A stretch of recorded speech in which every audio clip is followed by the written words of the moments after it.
सो good afternoon everybody, myself Acharya Vishwendra. आज आपसे एक परफॉर्मेंस से रिलेटेड बात करूँगा। आज का जो टॉपिक है मेरा वो स्टूडेंट्स के अराउंड है। आपने देखा होगा कि अगर हम जेई और नीट की बात करें तो इसमें औसतन 2% बच्चे ही एक गवर्नमेंट कॉलेज में सीट पाने में सक्षम होते हैं और बाकी 98% रिजेक्ट हो जाते हैं। तो मैंने इसको एनालिसिस उठाई कि क्या ये जो 2% बच्चे हैं उनमें क्या ऐसा खास बात होता है जो बाकी के 98% में नहीं होता, और क्या ये संभव है कि इन 98% में से भी कुछ बच्चे 2% में आ पाएँ, मतलब एग्ज़ाम में सेलेक्ट हो पाएँ। यदि है तो उसके क्या नियम हैं, क्या उसके प्रोटोकॉल्स हैं, क्या ऐसा कोई ट्रेनिंग प्रोग्राम बन सकता है जिससे असफल छात्र को भी सफल बनाया जा सके। तो इसमें मैं एक वीडियो रखूँगा आपके सामने। तो ज़रा एक चीज़ सोचें कि मान लीजिए एक बच्चा जेई में है जो जेई क्वालिफाई कर जाता है और दूसरा बच्चा है जो क्वालिफाई नहीं कर पाता। तो इन दोनों में डिफरेंस क्या? मैंने खुद 2007 में जेई मेन AIIEE उससे मैं उसको कहते थे वो एग्ज़ाम क्वालिफाई किया था और उत्तराखंड स्टेट में मेरा 219 रैंक था। और उत्तराखंड में IIT रुड़की के बाद जो सेकंड नंबर का गवर्नमेंट कॉलेज है सेंट्रली फंडेड, वहाँ से कॉलेज ऑफ टेक्नोलॉजी पंतनगर, वहाँ से मैंने इंजीनियरिंग किया है। तो मैं खुद इसको क्वालिफाई कर चुका हूँ और अपने इस अनुभव को मैं आपसे साझा करना चाहता हूँ कि क्या क्या इमोशनल कॉन्फ्लिक्ट्स मैंने फ़ील किए, क्या क्या एक स्टूडेंट इमोशनल लेवल पे फील करता है और कैसे उसको उस इमोशनल कॉन्फ्लिक्ट से डील करने के लिए हम ट्रेन कर सकते हैं।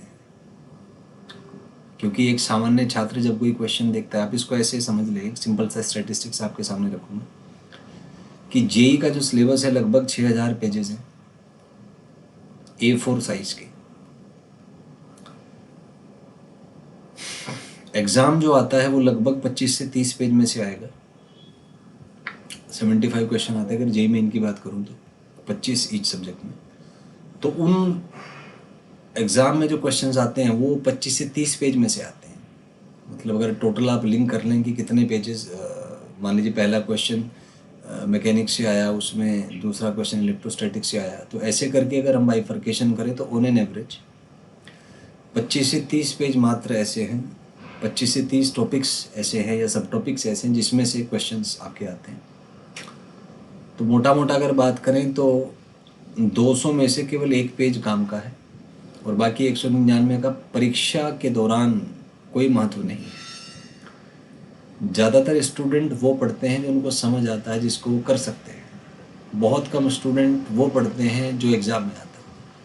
वहीं से डिफरेंस क्रिएट होता है, क्योंकि सवाल ये नहीं है कि हमें क्या आता है या हमें कितना ज्ञान है, सवाल है कि परीक्षा में क्या आएगा, एग्ज़ाम में क्या आएगा। तो जो लोग एग्ज़ाम ओरिएंटेड स्ट्रेटेजी बना के पढ़ते हैं वही एग्ज़ाम में सेलेक्ट हो पाते हैं, और जो एग्ज़ाम ओरिएंटेड स्ट्रेटेजी से नहीं पढ़ते वो कुछ भी पढ़ते रहते हैं, कोई भी किताब उठा ली, कुछ भी कर लिया, डिफरेंट मैकेनिज़म्स ट्राई करते हैं, डिफरेंट हिडन ट्रायल्स यूज़ करते हैं। बट अल्टीमेटली सत्य एक ही है कि आपने कितना भी पढ़ा हो, किसी भी टीचर से पढ़ा हो, कितनी भी किताबें, कितने भी घंटे आपने पढ़ा हो, जब आवश्यकता पड़ती है आप उस पढ़े हुए में से कितना चीज़ें रिटेन कर पाते हैं, उसी से आपका जजमेंट होता है कि आप किस प्रकार के व्यक्ति हैं। तो इसलिए सबसे पहले तो एग्ज़ाम को आप अपने सेंटर में रखें, एग्ज़ाम सेंटर्ड होके पढ़ें। और एक चीज़ और है जिसको कहते हैं मेंटल सिमुलेशन प्रोग्राम्स। तो मेंटल सिमुलेशन का मतलब है कि खुद को विजुलाइज करें उस स्थिति के बारे में जिसके लिए आप तैयारी कर रहे हैं। विजुलाइज करें खुद को कि आप एग्ज़ाम में बैठ गए, आपने क्वेश्चन करना स्टार्ट कर दिया, उस स्थिति को फील करने की कोशिश करें और देखें कि आपका माइंड ब्रेन सिस्टम कैसे रिस्पॉन्ड करता है। क्या आप सहज हैं उस सिचुएशन को लेके या आपका मन विचलित होता है। तो मेरा अनुभव ऐसा रहा क्योंकि जब मैं खुद स्टूडेंट था तो एग्ज़ाम में क्वेश्चंस में जब करता था तो क्वेश्चंस को देख के मुझे घबराहट होती थी, एंजाइटी होती थी, याद नहीं आता था मैंने क्या पढ़ा है, क्या टॉपिक है, क्या कॉन्सेप्ट लगेगा, क्या ट्रिक्स यूज़ होंगी। इनिशियली थोड़ी सी सिचुएशन मुझे ऐसी फील होती थी, लेकिन धीरे धीरे धीरे जैसे मैं प्रैक्टिस करता गया तो मुझे फील हुआ कि मेरे अंदर 2 डिफरेंट प्रोसेस चल रहे हैं।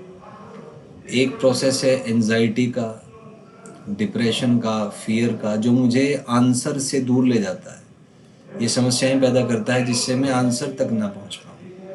और दूसरा प्रोसेस है इसका उल्टा, पेशेंस का, करेज का, विल पावर का, जो मेरे को वापस उसी ट्रैक पे पहुंचाता है जिससे मेरा आंसर आता है। तो अंदर से अगर आप देखें अपने आप को, हम सब एक एल्गोरिथम का पार्ट है। हमारे अंदर एक एल्गोरिथम्स चल रहे हैं, जिन एल्गोरिथम्स में 3 कॉन्स्टिट्यूएंट होते हैं, इन्फॉर्मेशन, प्रोसेस और एनर्जी। और जो कुछ भी हमारे भीतर होता है वो इन्हीं तीनों का कॉम्बिनेशन है। तो जो भी इमोशनल चीज़ें हैं वो एनर्जी से रिलेटेड होती हैं, और जो भी प्रोसेस है, सोचने का प्रोसेस, समझने का प्रोसेस, याद करने का प्रोसेस, ये इन्फॉर्मेशन पे ही अप्लाई किया जाता है। तो यदि तीनों चीज़ों में आप एक्सपर्ट हो गए हैं, तीनों चीज़ों को यूज़ करके आप कुछ पैटर्न्स बनाना सीख गए हैं, तभी आप एग्ज़ाम में सेलेक्ट हो पाएंगे। और अगर वो पैटर्न्स बनने में आपको दिक्कत है तो फिर एग्ज़ाम के अकॉर्डिंग दिक्कत रहेगी आपको। आप ऐसे सोचें, मान लीजिए क्वेश्चन ले लेते हैं, फिजिक्स का एक क्वेश्चन ले लेते हैं। मान लीजिए आपको कहा गया है कि एक पार्टिकल एक्स एक्सिस के अलॉन्ग मूव कर रहा है और एक्स का इक्वेशन है t² - 3t+2। ये एक्चुअली में जे एडवांस में इस टाइप के क्वेश्चन आए हुए हैं। तो आपसे पूछा है कि बताइए कितनी बार पार्टिकल वापस रिटर्न करेगा। तो कितनी बार रिटर्न करेगा उसके लिए हमें देखना पड़ेगा कि वेलोसिटी कितनी बार चेंज होगी, डायरेक्शन कितनी बार चेंज होगा वेलोसिटी का। तो एक्स से वेलोसिटी लेके आना है, तो आप अगर सोचेंगे तो आपके दिमाग ने काम करना स्टार्ट किया होगा कि वेलोसिटी होता है dx/dt। अब यहाँ पे पूरा डिफरेंशिएशन आपको आना चाहिए। डिफरेंशिएट करेंगे आ जाएगा 2t - 3। इसको आप 0 पुट कर देंगे तो यहाँ से t आपका 3/2 आ जाएगा। तो यदि हम इसका ग्राफ ड्रॉ करें vt का, तो t 0 पे वेलोसिटी -3 है और 3/2 पे 0 है, तो ऐसा कुछ ग्राफ आएगा। तो आप देखेंगे इस इंटरवल में वेलोसिटी नेगेटिव है, इसमें पॉजिटिव है। अब t जो है वो 0 से कम हो नहीं सकता, क्योंकि हम मानते हैं कि टाइम का जो डिफरेंस है वो हमेशा पॉजिटिव होता है। तो अंडर दैट अजम्पशन तो हम देख सकते हैं पहले टाइम नेगेटिव है, फिर time positive, sorry velocity negative है, फिर वेलोसिटी पॉजिटिव है। तो केवल एक बार इसका डायरेक्शन चेंज हुआ होगा, तो 1 टाइम चेंज होगा, इसका आंसर आ जाएगा। और क्वेश्चन पूछे जा सकते हैं कि बताइए इनिशियली पार्टिकल राइट में मूव कर रहा है कि लेफ्ट में। तो बाय डिफ़ॉल्ट राइट को हम प्लस लेते हैं, लेफ़्ट को माइनस लेते हैं। तो इनिशियली पार्टिकल माइनस के लॉन्ग चल रहा होगा और उसके बाद ये रुकेगा और फिर ये वापस प्लस पे जाएगा। अगला क्वेश्चन पूछा जा सकता है कि बताइए फाइनली पार्टिकल का वेलोसिटी कितना होगा। तो ये ग्राफ इन्फिनिटी को टेंड करेगा, तो हम कह सकते हैं फाइनली ये इनफाइनाइट वेलोसिटी को टेंड करेगा। आपसे पूछ सकते हैं मिनिमम स्पीड कितना, तो स्पीड वेलोसिटी का मैग्नीट्यूड होता है, तो स्पीड 0 आ जाएगा मिनिमम। तो आपने देखा कि एक क्वेश्चन को सॉल्व करने के लिए आपको ब्रेन के अलग अलग पार्ट्स यूज़ करने पड़ते हैं। आपका मेमोरी भी यूज़ होता है, आपकी एनालिसिस भी यूज़ होती है, आपकी प्रॉब्लम सॉल्विंग भी यूज़ होती है। तो इसी वजह से जेई क्रैक करना इतना मुश्किल है, क्योंकि उसमें ब्रेन का हर पार्ट यूज़ होता है एक साथ। तो अगर एक कोऑर्डिनेटेड फॉर्म में आपने काम करना सीखा हुआ है तभी आप उसके क्वेश्चंस बना पाएंगे। और अगर आपने कोऑर्डिनेटेड फॉर्म में काम करना नहीं सीखा तो आप कभी सोचेंगे, कभी याद करेंगे, कभी ओवर थिंकिंग हो जाएगी, कभी एनालिसिस होगी, और इन प्रोसेसेस में कोऑर्डिनेशन नहीं हो पाएगा। तो अगर कोऑर्डिनेशन नहीं हो पाएगा तो आपको एंजाइटी इश्यूज़ होंगे, बेचैनी होगी, डिप्रेशन होगा, दुख होगा, तकलीफ होगी, और अल्टीमेटली आप आंसर तक नहीं पहुंच पाएंगे।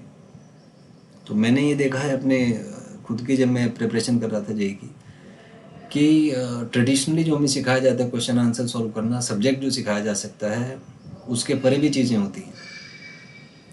क्योंकि जब तक आपके कॉग्निटिव प्रोसेसेस, कॉग्निटिव से मेरा मतलब माइंड ब्रेन सिस्टम के अंदर जो प्रोसेसेस हैं, जो आपको इमोशनल कॉन्फ्लिक्ट होंगे, जो डर लगेगा सवाल देख के, एंजाइटी होगी, डिफरेंट कोऑर्डिनेशंस जब आप करेंगे, सोचेंगे, समझेंगे, सीखेंगे, याद करेंगे, तो ये डिफरेंट प्रोसेस डिफरेंट फ्रीक्वेंसीज पे काम करते हैं। जैसे म्यूज़िक में स्केलिंग होता है, फ्रीक्वेंसीज का रेंज अलग अलग है। तो अगर आप फ्रीक्वेंसी नहीं पकड़ पाएंगे तो सुर में नहीं गा पाएंगे, कितने भी आप एफर्ट्स कर लीजिए। In the very same way हमारा माइंड ब्रेन सिस्टम का भी एक फ्रीक्वेंसी होता है, उसके डिफरेंट पार्ट्स डिफरेंट फ्रीक्वेंसी पे ऑपरेट होते हैं। और अगर आपका ब्रेन वेव्स आपसे आते हैं कि बहुत अच्छा परफॉर्मेंस आप दें, तो आपके ब्रेन वेव का फ्रीक्वेंसी, आपके भीतर जो मन और ब्रेन है वो ब्रेन वेव के थ्रू कनेक्ट होते हैं, वो गामा वेव्स में होना चाहिए, बाकी नेक्स्ट